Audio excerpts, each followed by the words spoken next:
Morning, Chelsea here. So I'm about to leave the house to go teach yoga, and it's so rainy and drizzly and cozy today that I thought I'd take a moment and do one of my daily mantras and talk to you today about what I'm going to talk to my yoga class about today. So, what I'm going to ask my yoga class to do is to sit down and start taking some deep breaths, breathing in, filling up their bellies and their rib cage, and then their chest, and then exhaling out their chest, their rib cage, and their belly. And keep inhaling and exhaling like this. And in these moments when you're focusing on your breath, you're only focusing on that, right? You're putting all your attention onto your breath and your body, how your body moves with the breath or reacts to the breath. And that is really where your focus should be in yoga. It should be on your breath. It should be breathing into poses. It should be on your alignment cues and making sure that you're always working to, I don't like the word perfect, but working to better the poses that you're in and get better alignment each and every time that you do them. But what often happens is that we get into the yoga class and first we're judging ourselves, right? So maybe there's a mirror in there and we're looking at our outfit and we don't like it. Or we're looking at how our hair looks that day.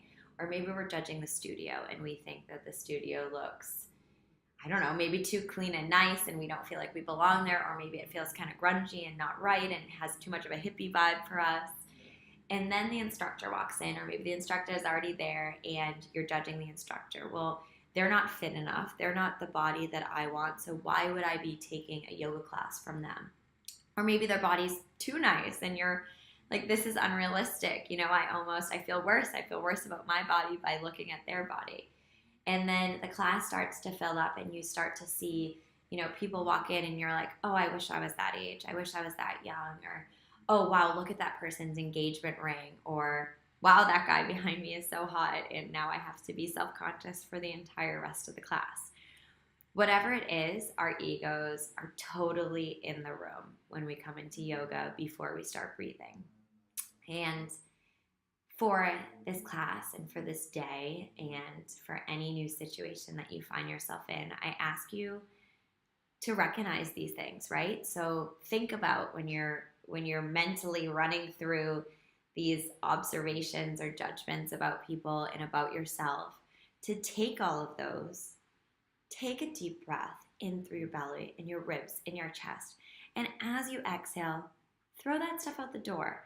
Visualize yourself taking all those negative, judgmental thoughts and literally walking them outside the door of your yoga room, of your house, of your office, of your car, of anywhere that you are, that you find yourself judging yourself and judging others. Just take a breath, recognize what you're doing, and breathe through it and let it go, because those things will only hold us back in life. And you can have some kind of comfort or solace in the idea that this phenomenon of judging yourself and others is so common. It's one of the ego's most well-practiced vices. And I think that if we can all collectively realize that this happens, and it's definitely human nature for these thoughts to come up, but we have the power to release them. So I hope that you take that with you, and I hope you have a beautiful day. Thank you for watching. If you like this video, please subscribe so I know to keep making them.